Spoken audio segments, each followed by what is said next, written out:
हे भगवान फिर उसकी गति क्या होगी? आपने तो स्पष्ट कह दिया कि जिसका मन वश में नहीं, जिसकी इंद्रियां वश में नहीं, उसके लिए योग प्राप्त होना कठिन, अर्थात भगवत प्राप्ति होना कठिन है। जो तत्परता पूर्वक संयमित होकर अपने मन को वश में कर ले, वो सुख पूर्वक भगवत प्राप्ति कर सकता है। पर उस साधक की क्या गति होगी जिसका मन, बुद्धि, चित्त, अहंकार ये वश में नहीं है, और वो साधना करता है, नाम जप करता है, सत्संग करता है, स्वाध्याय करता है, पर इंद्रिय विजयी नहीं है, मन विजयी नहीं है। अंतिम समय उसकी भगवत स्थिति नहीं रहेगी, क्योंकि वो मन विजयी नहीं है। विषयाशक्ति है, असावधानी है, अंतकाल में मन परमात्मा में नहीं लगा, विचलित हो गया, साधन से हट गया, परमात्मा की प्राप्ति नहीं हुई। तो हे कृष्ण, कृष्ण सबको आकर्षित करने वाले, हे भगवान आप ही जान सकते हो, इस प्रश्न का उत्तर आप ही दे सकते हो कि उसकी क्या गति होगी। तात्पर्य है कि वो नरक तो जाएगा नहीं, क्योंकि नाम जप करता है। थोड़ा भी नाम जप करता है तो नरक नहीं जाएगा, थोड़ी भी भक्ति करता है तो नरक नहीं जाएगा। अजामिल के प्रसंग में यमराज जी ने अपने दूतों को आदेश किया था कि यदि कोई भी नारायण कृष्ण हरि बोलता है, गले में कंठी बांधे, वैष्णव है, भगवान का दास है, भूल करके मत जाना, तो नरक तो जाएगा नहीं, क्योंकि साधन करता है, नाम जप करता है, पाठ करता है, पर जितेंद्रीय नहीं है, मनोनिग्रही नहीं, इसलिए भगवत प्राप्ति तो होगी नहीं, ये भगवान कह रहे हैं। पर नरक तो जाएगा नहीं, क्योंकि नाम जप करता है, और स्वर्ग की इच्छा नहीं, इसलिए स्वर्ग नहीं जाएगा, और मोक्ष इसलिए नहीं हुआ कि वो मन इंद्रियों को बस में नहीं किया। तो उसकी गति क्या होगी? काम गतिम कृष्ण गच्छति, वो किस गति को प्राप्त होगा? कश्चिन्नो भय विभ्रष्टस् छिन्ना भ्रमिव नश्यति, अप्रतिष्ठो महाबाहो विमूढ़ो ब्रह्मणा पथि। हे महाबाहो, हे अजान बाहु, संसार के आश्रय से तो रहित है और परमात्मा के मार्ग में भ्रष्ट हो गया है, परमात्मा को प्राप्त नहीं कर पाया और संसार के मार्ग को छोड़ दिया है, दोनों ओर से भ्रष्ट हुआ, उसकी क्या गति होगी?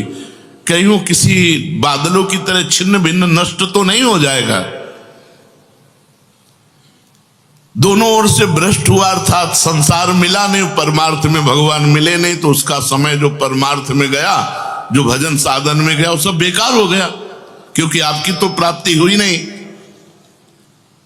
एतन्मे संशयम कृष्ण छेतुर्मर्हस्य शेषतः त्वदन्या संशयस्यास्य छेता नाहुपपद्यते।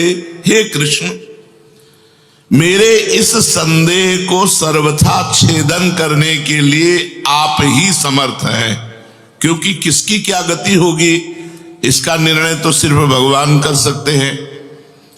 इस संशय का छेदन करने के लिए आपके सिवाय इस सृष्टि में दूसरा कोई नहीं हो सकता, इसलिए आप का गति कृष्ण, उसकी क्या गति होगी? भगवान बोल रहे हैं, बहुत सुंदर बोल रहे हैं।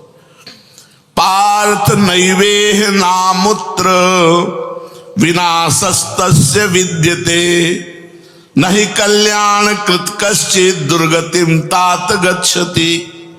पहली बात है कि उसकी दुर्गति नहीं होगी, ये तो बस पक्की मान लो। वो नरक नहीं जाएगा, वो स्वर्ग नहीं जाएगा, मोक्ष नहीं होगा, लेकिन उनकी दुर्गति भी नहीं होगी। ऐसा नहीं है कि वो दुर्गति को प्राप्त हो जाए। जिसको अंतकाल में भगवान का स्मरण नहीं होता, उसका कहीं पतन तो नहीं हो जाता? अर्जुन का पूछना था। इस बात को लेकर के बहुत व्याकुलता थी कि बेचारा साधन कर रहा है, इंद्रियां बस में नहीं, मन में बस में नहीं, तो अंत समय भगवान का स्मरण नहीं होगा तो उसकी दुर्गति हो जाएगी। तो भगवान कह रहे पार्थ नैवेह नामुत्र विनाशस्तस्य विद्यते।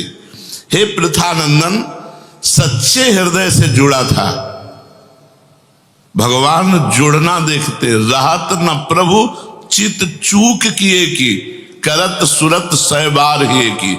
भगवान उसकी क्रियाओं को नहीं देखते, उसके चित्त को देखा, हृदय की बात देखी।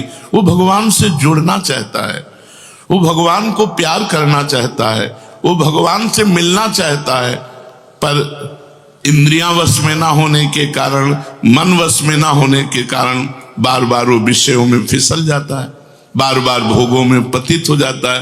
तो भगवान उसका पतित होना नहीं देखते, भगवान उसका चित्त से जुड़ना देखते हैं। रहत न प्रभु चित्त चूक किए की, करत सुरत सरबार हिए की। हृदय की बात देखते, सच्चे हृदय से भगवान में जुड़ना चाहता था। अब उसका पतन नहीं हो सकता, मरने के बाद भी पतन नहीं हो सकता। जितनी उसकी स्थिति भजन में बन गई है, उसके नीचे वो गिर ही नहीं सकता। बहुत बढ़िया बात है। हमारा अगर 100 नाम जप हो गया है तो 101 से चलेगा अगले जन्म में, 99 से नहीं चलेगा। जिसकी जितनी भजन में स्थिति हो गई है, उससे वो नीचे वो नहीं गिर सकता। देखो, पहली बात तो दुर्गति हो नहीं सकती, नरक जाना नहीं है, स्वर्ग जाना नहीं है, दुर्गति होनी नहीं है। आगे भगवान बताएंगे उसकी गति क्या होगी। उसकी साधना जितनी है वो कभी नष्ट नहीं हो सकती। चाहे जितना बड़ा पाप बन जाए, उस पाप का उसे दंड भोगना पड़ेगा, लेकिन उसकी साधना नष्ट नहीं होगी। ये इस मार्ग का बहुत बड़ा सपोर्ट है कि मानो हम दिन भर भजन किया, हमसे शाम के गलती हो गई तो बोले दिन भर का भजन नष्ट हो गया। नहीं, आपका भजन दिन भर का वो है, और जो आपकी गलती हुई वो अलग है। गलती का आपको प्रायश्चित या दंड भोगना पड़ेगा, और भजन आपका सुरक्षित है। वो नीचे नहीं गिरेगा, उसकी साधन सामग्री नष्ट नहीं होगी। ये बहुत हृदय को शीतलता पहुंच। हमने जो नाम जप किया वो हमारा सुरक्षित है, नाम जप वो कभी नष्ट नहीं होगा। उसका पारमार्थिक उद्देश्य भी नहीं बदलेगा। उसने उद्देश्य बनाया भगवत प्राप्ति, वो उद्देश्य भी उसका नहीं बदलेगा। हाँ, कितने जन्म लगेंगे ये उसका प्रयास होगा, प्रयत्न होगा। वो जन्मता मरता रह सकता है, ना भजन उसका नष्ट होगा, कम होगा, ना उद्देश्य उसका बदलेगा। वो लगेगा भजन। भक्त बीज पलटे नहीं, जो जुग जाए अनंत, ऊंच नीच कुल उपजय होए संत को संत। वो कभी ऐसा नहीं हो सकता कि इतना भजनानंदी अब भ्रष्ट हो गया तो वो पतित हो गया, नीच और दुर्गति, अरे सब बेकार, कुछ नहीं। जो गलती हुई उसका दंड मिलेगा, और जहां से वो भजन कर रहा है वहीं से उसकी भजन की स्थिति आगे बढ़ेगी। जैसे उदाहरण में राजर्षि भरत का उदाहरण दिया था कि हिरन पे वृत्ति गई तो हिरन बने, लेकिन गंडकी नदी में खड़े होके हिरन बन करके भी इतना भजन किया कि अगला जन्म जड़ भरत जी के रूप में ब्रह्मबोध संपन्न महापुरुष के रूप में हुआ। तो भगवान कहते हैं, न ही कल्याण कृत कश्चित दुर्गतिम तात गच्छति। अर्जुन, हे तात, बहुत प्यार भरा संबंध है, उसकी दुर्गति नहीं हो सकती। जो मेरा थोड़ा भी भजन किया है उसकी दुर्गति नहीं हो सकती। साधक के लिए बहुत ही पॉइंट के आश्वासन की बात कह रहे कि थोड़ा भी भजन किया तो उसकी दुर्गति नहीं हो सकती, और अगले जन्म में परमात्मा प्राप्ति की लालसा इतनी प्रबल होगी कि वो इंद्रियों मन को वश में कर लेगा। इस जन्म में जो चूक हुई वो अगले जन्म में सुधार लेगा। उसकी दुर्गति नहीं होने का तात्पर्य है कि जो मनुष्य कल्याणकारी कार्य में लगा हुआ है, जिसके लिए मनुष्य शरीर मिला है, वो कार्य कर रहा है, भजन कर रहा है, सत्संग कर रहा है, स्वाध्याय कर रहा है, ठाकुर सेवा कर रहा है, वो अपने असली कार्य में लगा हुआ है, पर उसका मन चलायमान है, उसकी इंद्रियां चलायमान, तो उसकी दुर्गति नहीं होगी। कारण कि उसका ध्येय चिन्मय तत्व तो भगवान में है, इसलिए उसका पतन नहीं हो सकता। मैं उसकी रक्षा करता हूं, तो उसकी दुर्गति कैसे हो सकती है? क्योंकि उसने थोड़ा भी सही मेरा भजन किया है। मेरी दृष्टि सर्वभूत हिते रता है, सब पर मोरी बराबर दाया, सब मम प्रिय सब मम उपजाए, मैं सबको प्यार करता हूं। फिर जो मनुष्य मेरी तरफ चल पड़ा, अपना किसी तरह से कल्याण परम हित मानकर मेरी तरफ चल पड़ा, तो मैं उसे सबसे ज्यादा प्यार करता हूं। फिर मैं जिसे प्यार करता हूं उसकी दुर्गति कैसे हो सकती है? प्यार तो सबको करता हूं, लेकिन जो अपना मान करके मेरी तरफ चल पड़ा, मेरा भजन करने लगा, उसकी दुर्गति कैसे हो सकती है? मेरा वो समझे न समझे, उससे वास्तविक संबंध तो है ही। ममई वांसो जीवलोके जीव भूता सनातना। वो भले भगवान से संबंध ठीक नहीं लगा पा रहा, लेकिन भगवान तो जान रहे मेरा संबंधी है, मेरा अंश है। ये संसार के साथ उसका वास्तविक संबंध नहीं है। उसने मेरे साथ इस वास्तविक संबंध को, असली लक्ष्य को उसने स्वीकार किया कि अब इस जन्म में भगवान को प्राप्त करना चाहता हूं, तो चाहे जितना बड़ा गलती पड़ गई हो, अपराध पड़ गया हो, उससे दुर्गति उसकी नहीं हो सकती। भगवान कह रहे उसका किया हुआ साधन नष्ट नहीं हो सकता। हां, वो देखने में मोहित सा लगेगा कि भ्रष्ट हो गया, अब तो कोई भजन साधन नहीं, अब तो भ्रष्ट सा हो गया है, साधन छूटा दिखाई देगा। परंतु ऐसी परिस्थिति में भी मैं उसका साथ नहीं छोड़ता। उसने मेरा भजन छोड़ दिया, मेरा साधन छोड़ दिया, लेकिन मैं उसका, जैसे एक सत्संग में दृष्टांत में देते थे कि जगन्नाथ जी की सेवा में श्रीअंग पार्षद रहते थे, तो उनमें से एक पार्षद वैश्या संसर्ग करने लगे कुसंग के कारण। तो जब सब पार्षदों को पता चला तो उन्होंने बुलाया और कहा, देखो तुम परम पावन श्री जगन्नाथ जी के अंग सेवी हो, या जगन्नाथ जी की सेवा छोड़ो वैश्या का संग करो, या वैश्या संग छोड़ो जगन्नाथ जी का अंग संग करो। तो भगवान की माया से मोहित हुए, साधन से गिरे हुए होने के कारण उन्होंने जगन्नाथ जी का अंग संग छोड़ दिया और वैश्या का अंग संग स्वीकार किया। आश्चर्य की बात कि जब उनका शरीर पूरा हुआ, वैश्यागामी जो अंग संग सेवी थे, तो जब शरीर पूरा हुआ तो जगन्नाथ जी ने स्वप्न में अपने पार्षदों को आदेश किया कि उसकी अंत्येष्टि क्रिया हमारे पार्षदों जैसी की जाए। तो उनका प्रभु स्वप्न में ही कहा कि प्रभु उन्होंने तो आपको छोड़कर वैश्या को स्वीकार कर लिया था। तो बोले उन्होंने छोड़ दिया था, ये उनकी हिम्मत है, हमारी हिम्मत नहीं, हमारा स्वभाव नहीं है, हमारी सामर्थ्य नहीं है। हम एक बार जिसको पकड़ लिया उसको कभी छोड़ते नहीं। तो भगवान यहां कह रहे हैं कि कभी कभी वो मोहित हो जाता है, वो साधन छोड़ता, लेकिन मैं उसे नहीं छोड़ता। ये खास बात समझो, मैं उसे नहीं छोड़ता। उसका किया हुआ अपराध, किया हुआ पाप, भले उसको थोड़ा समय दंड भुगताने के लिए, लेकिन मैं उसे छोड़ता नहीं हूं। तो उसकी दुर्गति कैसे हो सकती है? इसलिए घटना घट सकती है। ये तो भगवान कह रहे हैं मनमानी मत करना, कह रहे घटना घट सकती है।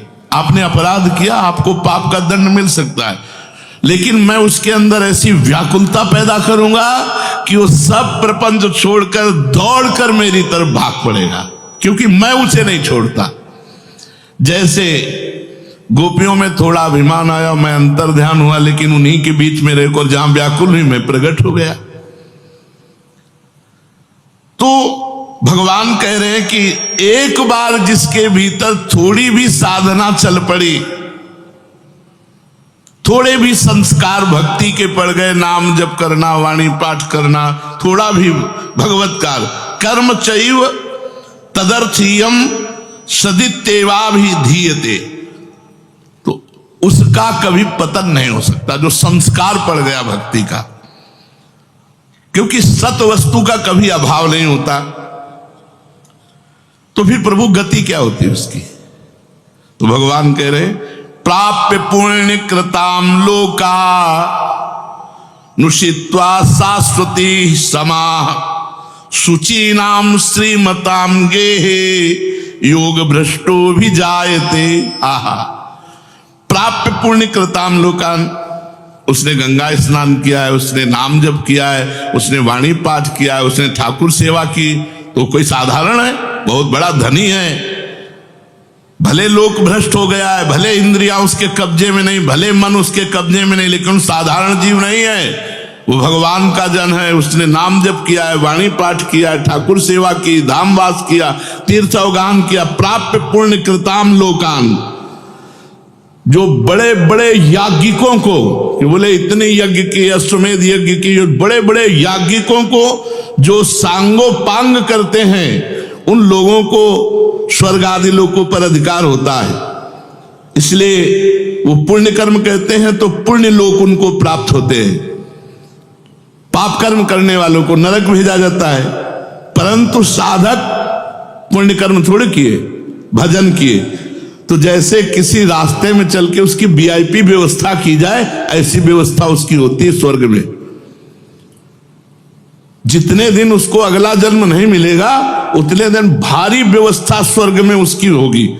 पुण्यवताम लोके, जो बड़े बड़े पुण्य आत्मा पुरुष प्राप्त करते हैं, इतनी अमुक यज्ञ की, अश्वमेध यज्ञ की सांगोपांग, उनको उसकी वीआईपी व्यवस्था होगी। प्राप्य पुण्य कृताम लोका नुषित्वा शाश्वती समाहा। उसको शुभ कर्म का परिश्रम, बड़े बड़े परिश्रम करके जो स्वर्ग आदि के भोग प्राप्त करते हैं, उसे न प्रार्थना करनी पड़ी है, न शुभ कर्म करना पड़ा है, न यज्ञ आदि कर्मों का सांगोपांग अनुष्ठान करना पड़ा है, उसकी ना स्वर्ग की चाह है, तो उसकी व्यवस्था होगी। शरीर छूटते ही दिव्य लोक में जाकर के दिव्य भोगों की व्यवस्था, क्योंकि मन चंचल था ना, इंद्रियां चंचल थी ना, मृत्यु लोक के भोगों में ले भोग, स्वर्ग के भोग, सुंदर सुंदर जितने भोग हैं उन सब की बाहुल्यता। वहां भोगों की जो वासना बनी थी उसके अनुसार भोग। मान लो स्त्री की तो एक से एक अप्सरा, दुनिया का सब वैभव स्वर्ग में विराजमान है, त्रिभुवन में खूब भोगने के लिए सब एकत्रित कर दिया। क्योंकि भजनानंदी कोई साधारण थोड़ी है, उसकी वीआईपी व्यवस्था हुई। अब अंत समय से साधन में विचलित मना हो जाने के कारण जो बड़े बड़े परिश्रमों से, पुण्यों से प्राप्त होता है, वो ऐसे स्वाभाविक रूप से रास्ते में प्राप्त हो रहा है। ये उसकी गति नहीं है, ये अयाचिक वृत्ति से उसकी वीआईपी व्यवस्था है कि अब ले जा रहे हैं तो रास्ते में ऐसे थोड़ी कि कोड़ा मारते, पानी भी नहीं पिया रहे, धूप में ले जा, नहीं, सीधे उसको आनंद पूर्वक स्वर्ग आदि लोगों की दिव्य भोग वृत्तियां, जिन भोगों के लिए वो विचलित रहा है मनुष्य साधना करते समय, वो सारे भोग उसको वहां प्राप्त होंगे। वहां रहने पर इतना भोग दिलाया जाता है कि उसकी अरुचि हो जाती है स्वर्ग के भोगों से। तो मर्तलोक में आके दोबारा फंसेगा क्या? स्वर्ग के भोगों से अरुचि हो जाती है, जहां आसक्ति रही है वो भोग ही भोग उसको व्यवस्था कर दी जाती है, वो घृणा हो जाती है उसको स्वर्ग में ही भोगों से, इतनी वीआईपी व्यवस्था। क्योंकि अंदर से तो भजन था, उद्देश्य भगवान की प्राप्ति का था, तो स्वर्ग आदि के भोग भोगने पर उसे घृणा हो जाती है। वो अपनी वासना जो अंदर थी, जिनके कारण इंद्रियों मन को जीत नहीं पाया, वो देख लेता है, अरे अब ये तो मर्त्य लोक के भोग है, स्वर्ग के भोग, उसको वहां उसके अंदर घृणा हो जाती है। उसित्वा शाश्वती समा, फिर उसे और ऊंचे लोकों में, अगर समय है अभी, तप लोक, जन लोक, महालोक, ब्रह्म लोक, ऐसे महान लोकों में उसे ऊंचे के लोकों में भेजा जाता है। और वहां भी इसलिए भेजा जाता है कि यहाँ के स्वर्ग के भोगों से रुचि, अब यहाँ के ब्रह्म लोक के भोग देख ले। भजन का फल है ब्रह्मादिक के भोग सब विषम लागत ताई, नारायण ब्रज चंद की लगन लगी है जाई। जब ठाकुर जी से मिलने की चाह लग जाती है तो यहीं इसी शरीर में ब्रह्मादिक के भोगों से भी वैराग्य हो जाता है। भोग भोगने के उद्देश्य से नहीं, क्योंकि जो भोग भोगने के उद्देश्य से जाते हैं उनके पुण्य क्षीण होने पर फिर वो लौटकर मृत्यु लोक में आते हैं, इसलिए वो सीमित वर्षों तक स्वर्ग लोक आदि में रहते हैं।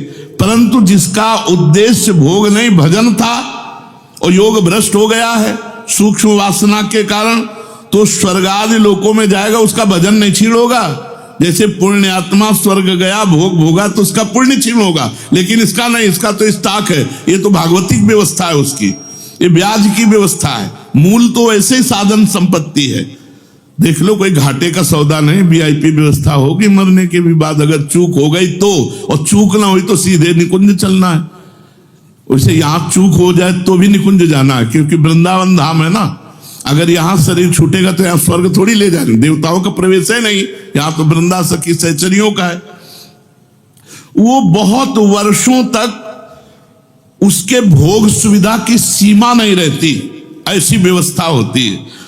अच्छा, जो भोग भोगने के उद्देश्य से ऊंचे लोकों में जाते हैं उनको फिर पतित होना पड़ता है, लेकिन ये योग भ्रष्ट जब ऊंचे लोकों में जाता है तो पतित नहीं होता, उसकी साधन संपत्ति प्रकाशित रहती है ज्यों की त्यों, और उसका सद्भाव जागृत रहता है। सब मिथ्या है, भगवान मिथ्या करवाते करवाते ब्रह्मलोक तक के भोगों का मिथ्या। अब उन सुख भोगों को भोगने के बाद शुचि नाम श्रीमताम गेहे योग भ्रष्टो भी जाते। अब यहां जब प्रकट हुआ, कब उसका जन्म होगा? कोई सीमा रखी जाती है? अरुचि, अरुचि सीमा रखी जाती है। जब तक उसे भोगों में अरुचि नहीं होगी तब तक ऊपर के लोगों को भोगों में उसे रखा जाएगा। नरक वरक तो जाने की बात नहीं, वीआईपी भोग। जब अरुचि हो गई, अरुचि होगी ही, क्योंकि वो भगवान का भजन करता रहा है। वो ऐसा नहीं कि अब विश्राम मान ले कि अब अप्सरा मिल गई, विमान मिल गया, स्वर्ग मिल गया, अब यही नहीं। उसकी यात्रा नहीं रुकेगी, उसका भजन उसको कचोटेगा, उसके अंदर जलन पैदा होगी, अशांति हो जाएगी। ये सब भोग नहीं चाहिए, मुझे भगवान चाहिए, चलो ब्रह्मलोक। वहां भी ये नहीं चाहिए। तो अब शुचि नाम श्रीमताम गेहे योग भ्रष्टो भी जायते। अब योग भ्रष्ट जब मृत्यु लोक में लौटा तो जगत पूज्य घर में पैदा हुआ, जगत पूज्य घर में श्रीमान, सारा संसार जिसे झुके ऐसे घरों में पैदा, उच्च कुल, भक्ति संपन्न। श्रीमान का मतलब होता है, एक लौकिक शब्द होता है वैभव संपन्न, लेकिन भागवतिक वैभव संपन्न महापुरुषों के घर में उसका जन्म होता है। और लौटने का कारण जो है, उस कारण को भगवान जानते हैं, उसकी बहुतायत कर देते हैं। स्वर्ग भोगा, ब्रह्मलोक के भोग भोगे, और यहां सारे भोग उसके दे दे, ये ले, अरे भगवान का दास है कोई और, ये ले, ऐसे घर में पैदा किया। अब उसकी जो साधन संपत्ति उसको खोल देते हैं, अभी तक बंद रखा, हानि नहीं हो सकती। अब जे ही जन्म हुआ, जैसे अपने लोग अब जे ही स्कूल जाते, स्कूल से पढ़ के आते, लगता है माँ नहीं टिकेगी, पिता नहीं टिकेंगे, सब मरेंगे, तो मेरा साथी कौन है, मेरे जीवन का लक्ष्य क्या है, क्या यही उद्देश्य है? बस बैठ जाते एकांत में, और संत जन आते थे, वो श्री राम जय जय राम, श्री राम जय, कीर्तन कराते थे तो वही याद था, श्री राम जय जय राम, श्री राम जय जय राम। बस नाम जप करना निश्चय हो गया। 13 वर्ष के उस भागो, ये देखो, उत्तम कुल ब्राह्मण के घर में, और पूरे साधु महात्माओं का सानिध्य, और पिता पूरे स्वयं महात्मा नंगे पैर हल जोतते, बड़ी कठिन परिश्रम के द्वारा वो उदर पोषण करते। और संत महात्मा 8-8, 10-10 संत महात्मा दरवाजे पर। बच्चापन से ही क्या बन कि अब मुझे संसार से भाग, किसी ने हमें सिखाया नहीं, भागो संसार से और भगवान की प्राप्ति करो। तो मनुष्य जन्म में जे ही जन्म लिया से साधन संपत्ति खोल दी गई। अब वो साधन में एकदम चिपक गया, क्योंकि पीछे जहां चूक हुई थी वो ऊपर से नीचे तक सब समुदाय भोगों का देख लिया। अब उसका अंतःकरण साधना से परिपूर्ण होने लगा। वो जो अंकित संस्कार भोगों के थे वो अरुचि पैदा हो गई। योग भ्रष्ट अज्ञात रूप से पुनः ऐसी साधना में लग गया जिसमें किंचन मात्र भी इंद्रिय और मन का मनोरंजन नहीं, पूर्ण इंद्रिय विजेता, पूर्ण मन को संयम में करके। अब वो ऐसी योग भ्रष्ट जो पुरुष था, श्रीमानों के घर में जन्म लेकर के वो भोगों में फंसेगा नहीं, पुनः भजन में बड़ी तेजी से चल देगा, और ये उसका आखिरी जन्म होगा। तेजी से भजन करके भगवत प्राप्त हो जाएगा। तो अर्जुन जी ने पूछा था कि फिर क्या उसका पतन हो जाएगा? जो भगवान का भजन करता है, भगवत प्राप्ति नहीं कर पाया, मन वश में नहीं हुआ, इंद्रिया वश में नहीं हुई, तो भगवान ने उत्तर दिया वो ऊंचे के लोकों में जाकर खूब सुख भोग, जिन भोगों के लिए लालायित रहा था वो सब भोग मिलेंगे, और अंत में श्रीमान के घर में, कुलवानों के घर में जन्म लेकर भक्ति का ऐसा वातावरण मिलेगा कि जन्म से ही भगवान के भजन में लगकर वो इस जन्म में भगवान को प्राप्त कर लेगा। शेष चर्चा आगे। श्री राधा वल्लभ लाल।